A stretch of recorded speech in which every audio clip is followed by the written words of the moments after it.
Hey, this is Mel, and I'm back to talk about the 100, episode 714, titled Sort of Homecoming, which premiered Wednesday, September 16, 2020 on the CW. I'm recording the same night at 10:15. Just finished watching The Coroner, so I'm ready to talk about the show.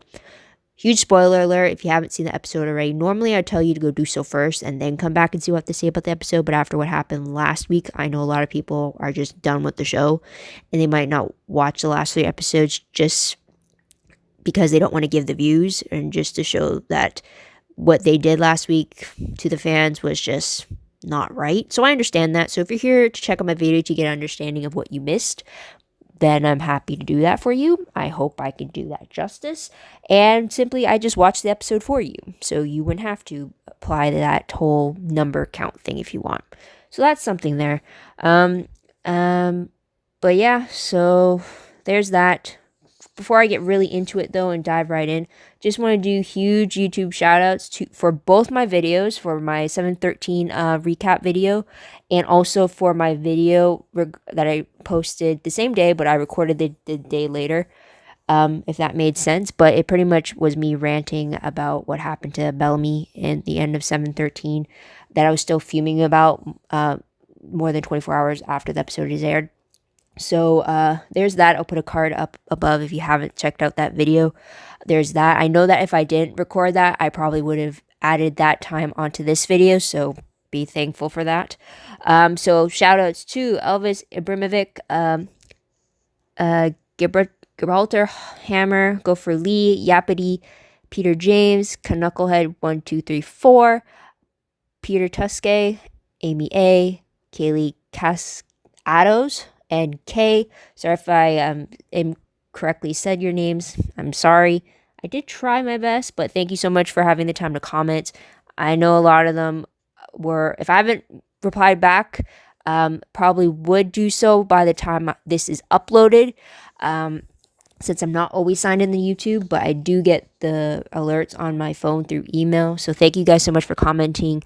I feel your pain for all of you who thought that what happened to Bellamy was just insensitive, especially with what happened in this episode, which I'll get to.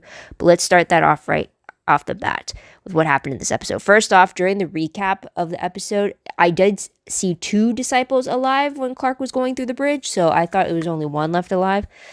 Don't know if that would have changed my initial thoughts that I put into the whole Bellamy rant thing I had, but I guess we'll never know. But this episode is also directed by Jessica Harmon, aka Nyla. It's the first time she's directing on the show, but I think this is the second time she's able to direct overall. So that's something there. But we don't see an absence in Nyla. We do see her a little bit more in the episode, so that's something to look forward to. Plus, kudos for her to be able to do that, to direct your own self kind of a thing. But anyways, timeline-wise, we continue with 714 directly from where 713 ended off, and that's with Clark still traveling through the bridge and ending up in the arena in the Second Dawn bunker. For everybody else, though, Gaia stated who was last seen in episode 704. She stated that she's been back on Earth for a few days. And then for Octavia and the others, they just arrived that morning for Gaia, but they were last seen in 712. So from the looks of it, it's possible that maybe Earth and Sanctum, their time dilations are matched up. I think, yeah, we'll go with that for now. Episode reminder, it's in the name, Homecoming, in the sense that they're now back on Earth, specifically in the Second Dawn bunker.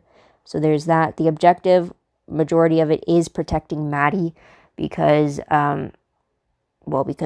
Bill Cadigan wants her now that he finds out that she has the memories from the Flamin'. I will say this now, there was one scene that I don't know completely what happened for, just because my cable cut out. But it was when they were in the memory capture room, and then I don't know what happens after that, and the next time it pops in, it was during a Murphy moment. So yeah, I do apologize about that. I was kind of a little impatient about wanting to record this, and I did not want to wait until tomorrow when it appeared on Netflix. So that's something. But let's move on to storylines in particular. We got 3 different storylines this time. First one I found was protecting Maddie. Second one was returning to Sanctum. And the third one was pretty much mourning the dead. The third one is kind of a lot of different smaller ones, but they do seem to have an overarching theme of self-reflection from what I gathered. So with the first storyline with protecting Maddie, we get Shaheda striking a deal with Cadigan and essentially giving up Maddie as the one who has more memories of the flame. We see Shaheda using one of the disciple suits to sneak past everyone in the bunker to get to Maddie. Then we see a fight scene between Shaheda and Indra and Gaia, so a tag team fight against their former commander. And he only escapes by using the tracker knife that similar to the move that Hope did to Octavia at the end of season 6, to send himself back to Bardo before Indra could kill him. And then Maddie does the same thing, essentially surrendering herself to Bill to stop anyone else from dying to save her. So that is something there. With the Return to Sanctum storyline, we get Murphy wanting to save the people that were left on Sanctum because technically Earth is their home too. We see Raven trying to fix the helmet that Clark cracked open, which wasn't a surprise, even though it was one of the sneak peeks that was released before the episode. The fact that she cracked the helmet was no surprise to me at all, especially in the state that Clark's mind was in. It was a little annoying that Raven would just hand the helmet over, knowing the state that Clark was in. But anyway, so because Shaheda left his helmet behind, Raven uses his instead to locate that there is another stone. It's somewhere in the bunker, and I think at the end they were saying that it was in that rec room, but they can't see it. So I think when they left, it did something to camouflage itself. I don't know, but if that's the case, I'm expecting them to kind of bump into something that's invisible. But otherwise, I don't see how the stone would move on its own, because I don't think it does that, aside from like hovering in the air, but that's that. Now, the third one is a lot more. Essentially, Clark confesses to everyone that she killed Bellamy, and this is after everyone reunited, and they were all looking for Bellamy, and she confesses that not only is he dead, but she killed him, and then she explains why she had to do it. And then we get a sort of understanding, acceptance going on between Octavia and Echo, both agreeing that the Bellamy they left behind in Sanctum was not, or the Bellamy they left in Bardo was not the same Bellamy they knew. So they kind of gave a bit of an understanding thing there, if that makes sense. But then from that point on, it kind of led to a lot of questions or revelations between all the different side characters that we would see. Normally, we wouldn't see all this in one episode. It's usually like tidbits here and there in other episodes. But we see Octavia and Indra talking about their sins of Blood Reina. Indra saying it's not solely placed on Octavia's shoulders. It's whoever was in the bunker, it's on their shoulders because they still complied with the actions. We do sort of see a bit of flashbacks of the arena and of Bellamy specifically in the arena as well. We do see, I think, a moment of clarity between Indra and Gaia. They did use a term, I don't know what the meaning of it is, but Indra calls Gaia her Sarah, I think. Hopefully, if I find it by the time I'm editing this video, it will be up on screen. But it seemed to sound very important, especially when Gaia kept comparing how Octavia was the better choice to be Indra's daughter, since Octavia was a warrior while Gaia was not. And it sounded like Indra was not agreeing with that when she called her Sarah. So I guess I have to figure out what that term means for them. So there's that. We do have a bit of a moment between Hope and Jordan. It seems like they could potentially be a thing together, but they do bond over the fact that they do feel guilty after experiencing some happiness just after losing their parents, which is what Hope is experiencing right now. She was having fun dancing with Jordan, but then she felt guilty because she was having fun because she should be mourning over the loss of her mother. So it was that vicious cycle right there, and they both kind of bonded over that because Jordan dealt with that when he first woke up in cryo sleep to find his parents dead. So that's something there. We do learn a little bit more between Nyla and Echo in regards to identity. Now, Echo confesses to actually being Ash, which is something Bellamy never knew about. So it seems like Nyla was the first one Echo ever confessed that to. And then we do find out new information about Nyla, and is the fact that she was actually named after Queen Naya of Asgada, and that is because one of her parents was from Asgada while the other one was from Tree Crew. And it's one of the reasons why they lived as far up north as they did in Tree Crew territory. It was because to hide the scars of her Asgada parent, essentially. So that was something there. And then we do get a bit of more scenes with Miller and Jackson. We have them talking about the meaning of forgiveness, specifically Miller contemplating about it because he was saying Bellamy had forgiven him for his actions in the bunker for 6 years. He was wondering if his father would have done the same thing, kind of a thing. And then Jackson talking about how Sanctum wasn't their second chance, but them returning to Earth was meant to be, kind of a thing. So that's something. And then a little bit with Murphy and Amori and how they were mourning for Bellamy and kind of taking lessons from him from their time back on the ring, kind of a thing. So that was something there as well. Last moment of the episode showed Bardo sending an explosive into the bunker and Miller containing the blast, but that resulted in the bunker collapsing in I don't know if it's all of it, but it's definitely in a portion of it because Murphy and Amori were caught in the blowback of that collapse. And for a moment, I thought maybe Miller would be another casualty when he took that bomb and ran with it. I'm glad he wasn't, but it seems like the structure is going to collapse on them. So now next episode might be them racing to get them all out before that happens, kind of a thing. What's with them with blowing up all these structures? We had Mount Weather blowing up, and then we have part of the bunker blowing up again. We had the original Arc ring that blew up during season 4. It just like, yeah, wow. Okay. Characters, let's move on to that. With Gabriel, we see that we learn that he hasn't played the piano in 200 years. He also died because he confronted, I think I mentioned that before, but he died being surrounded by everyone as they gave him the May We Meet Again speech, the long version of that speech. And it was, he made the choice to not get treatment from Jackson. So that's something there, which I will talk about later. With Maddie, we see her commenting on the fact that when Gabriel was teaching her how to play the piano, she thought the piano lesson felt familiar to her. And Gabriel just passed it off as maybe it being like because it was a famous composer, but I'm thinking it might have to do with the flame, and maybe it was from the memories of either Becca or from the commander who came after her, I think, who were able to play pianos back then. So that's something. And then with Shaheda, we find out that he doesn't actually want to take part in this last war, although Bill won't allow that since he's forcing him to participate in this last war in his quest for transcendence. Instead, Shaheda wants to rule over Sanctum. He just wants Planet and to take full reign over it is what he wants, which doesn't surprise me, but there's that. Also, what we did see was when he was in memory capture, we did see that I guess Russell Prime's body had like this massive tattoo, or I don't know if Shaheda got that after he took control of the body. I don't know, because it kind of looked like a similar design that the Grounders would have had, but I don't know. Again, that was right before my cable connection cut out, so I'll have to check that later. So there's that. But let's move on to tidbits very quickly. We did see Raven being a little weirded out over Hero Murphy, which Maury finds hot, and then Murphy cut that down, quit because he's like, I'm still in the room, like I'm no hero, and he's trying to justify his urgency to get back to Sanctum.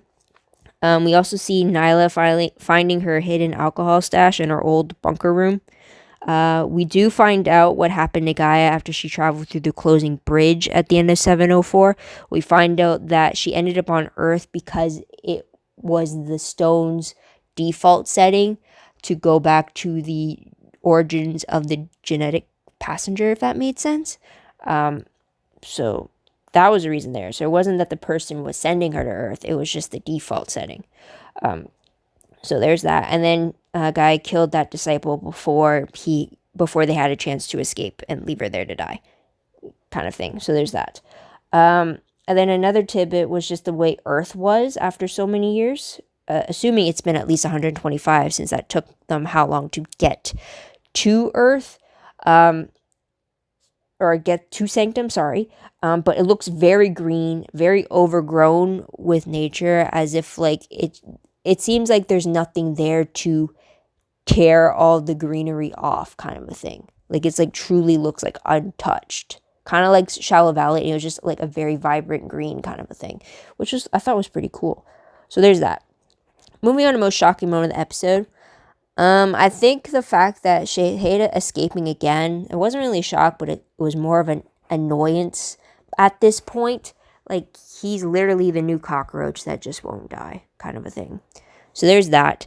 And then we have the bunker bomb at the very end. I wasn't expecting them to send that. I thought the moment that Maddie stabbed herself and then the portal just opened up, I thought maybe that would have been Bill coming in saying, like, we have what we want. Bygones be bygones. It's time to start the last war. But instead, they sent a bomb to kind of tie up loose ends, which was surprising. So that's something there. Moving on to parallels very quickly. I won't say parallels. I'd say callbacks because there was quite a few reminders from essentially calling back to the histories of a bunch of these characters. So we got Lincoln being mentioned as Octavia's first teacher, or between her and Indra's conversation. We talk about the sins of Blood Reina. Again, Bellamy being in the arena and seeing that flashback. We talk about Nathan's father, David, I believe, and him sacrificing his spot in the 100 slots just so that Nathan had a chance to survive before Prime Fire hit. We get the reminder that Echo is not really Echo, but she's Ash. We get the 6-year reminder of the ring through Murphy and Imori when they talked about Bellamy and Raven. We get reminded of the Hydro Farm being burnt up. We get reminded of all the supplies being taken from the bunker when one crew was meant to march to Shallow Valley. So that was something there as well.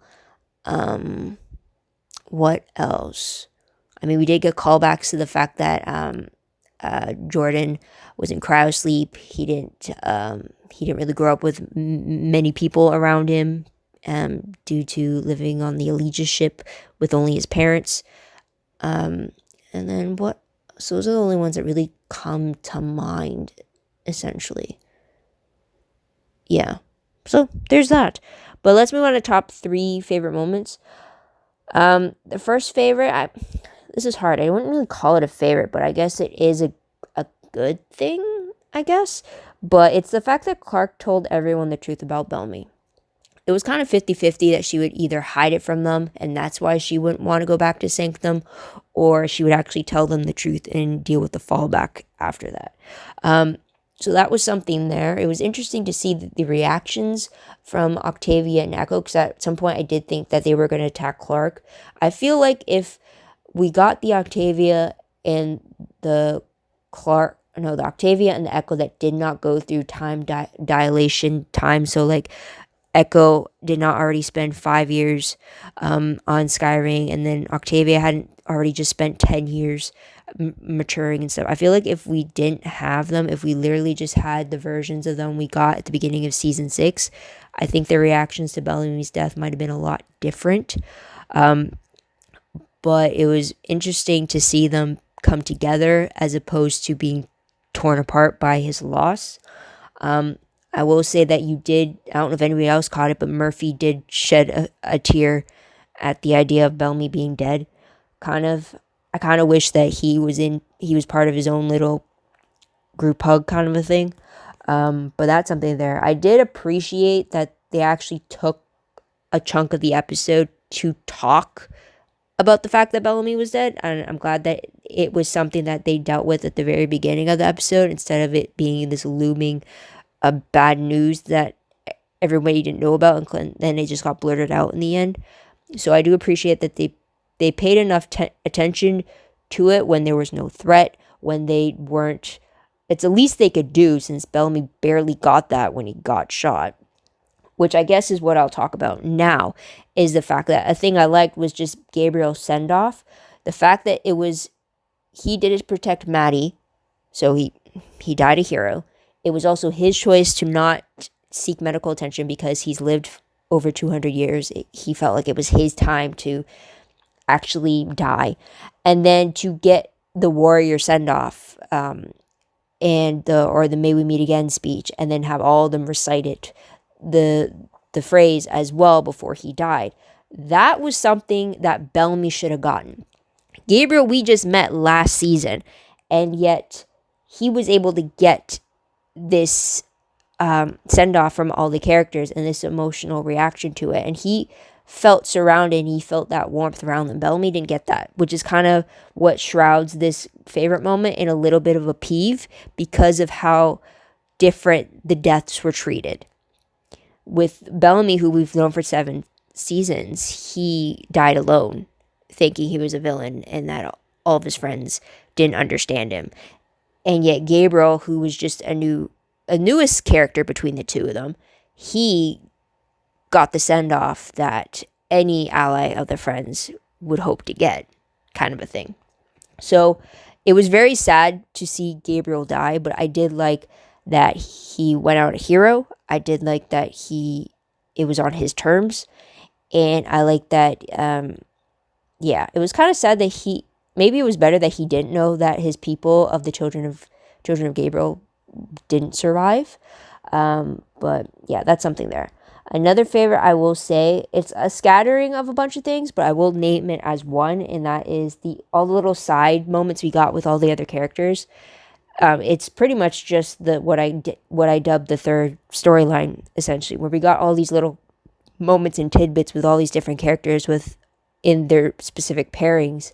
It was interesting to see what they talked about, how they were with each other, and just to see, essentially, without the threat of Shaheda coming for Maddie, it felt like this could have been just seeing a normal day for them, kind of, without any outside threats or ticking time bombs or anything like that.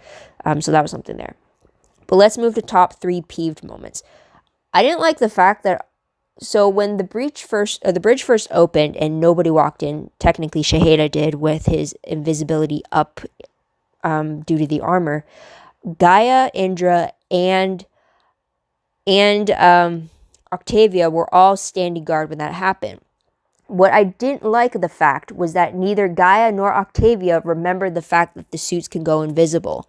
Gaia got attacked by an invisible disciple before she got pushed through the closing bridge. So she would have had some inkling that, they could do that. And then Octavia, she's a damn disciple herself. She trained with their equipment. She knows how the suit works, and yet she didn't remember. Like, she even said, like, why would they open the bridge and not use it? I don't get why she wouldn't click to the fact that, like, one of them is invisible. Indra is the one that had to do it based on instinct of she felt like someone was here, kind of a thing.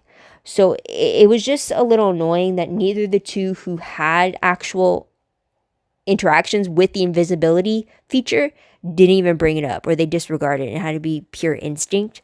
And also, I'm kind of wondering if they knew if they knew that someone was there but they couldn't see it, why would they think one of them running off to tell someone that there was someone looking for Maddie? Why would they think that's a good idea? Because then that person could have easily followed them. I would have thought maybe they would have tried like the PA system or something to at least let everybody know, so that the person who's following the announcer wouldn't be able to follow them. You know what I mean? I don't know if I'm making sense, but there's that. Another peeve that I have, and I don't know if anybody else will feel this, but essentially I felt annoyed over the fact that Maddie surrendered herself. I mean, her reasoning was because she wanted to give herself up to Cadigan so that no one else would die trying to save her. But in a way, doesn't that mean that Gabriel died for nothing? Doesn't mean that Bellamy died for nothing? Because Clark shot Bellamy to protect Maddie, but if Maddie's walking into the lion's den, what was the whole point of killing Bellamy? The same thing for Gabriel. Gabriel fought to the death to protect Maddie from Shaheda, and yet she's walking in a lion's den. So what was the point of that? So I just felt very angry over the idea that here are two guys that pretty much just died to make sure you do not get to Cadigan, and yet you're giving yourself over to Cadigan. Like, I don't understand that. So that was an annoyance there. But let's move on to random questions very quickly. I still think that Bill's talk about transcendence is more about him trying to make sure he continues to a better afterlife. I don't think it's transcendence is a location. I'm really getting the sense that it's meant to be, because I'm trying to think, if you have to start the last war of humanity in order to transcend, it's kind of telling me that you're going to pretty much kill off all of humanity in order to allow you all to transcend and pass to the afterlife, kind of a thing. It's kind of like with Supernatural, with the apocalypse and all the angels trying to get paradise on Earth, but that pretty much meant nuking the planet and killing everybody just so you can get paradise. So I keep getting that impression whenever he talks about transcendence.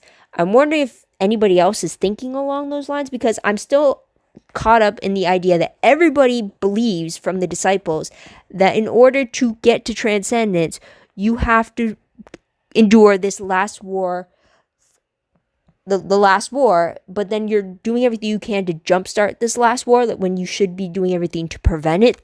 So I'm like kind of confused, but I'm wondering if anyone else thinks about that. Plus, also tying to that, my other question is, when will we return to Jordan's theory about the last war not actually being a war at all and possibly a test? Aside from that one episode, I want to go more into it. I want him to be able to actually explain that to others, because I think only Nyla and Gabriel were with him when he came to that discovery. So I really want to go more deeper into it that Jordan was getting into, because it's meant to be attached to the whole adjustment protocol thing that he went through on Sanctum, and I kind of want to see that pay off in some way instead of just being dangled above me. They literally only have 2 more episodes left. I mean, I need answers for that. Also, another thing too, are we ever going to get to know what the meaning of those symbols are from Bardo that are attached to the character posters? I'll put them up on screen right now. We literally still, or at least I don't know, or maybe I missed it, but I still don't know what these symbols mean and how they are associated with the character assigned to them on the character poster. I just know that they're the symbols that are on the anomaly stone. I don't know what they mean. I don't know what they would represent or anything like that. I don't know why some are doubled up and some aren't. So why have it on a poster if you don't have an actual meaning attached to it to share with the rest of your fans who would have liked to have known what the Easter egg was? But then at this point, with what happened in the previous episode, I don't know if any more people would even care. Because I will admit, coming in this episode, I wasn't as into it. Like, I wasn't as excited or as motivated or like excited to watch. It was more of like, great, how else could they screw this up, kind of a thing. I mean, this episode had some good points. I will give it that. But after what they did last week, they lost my enthusiasm.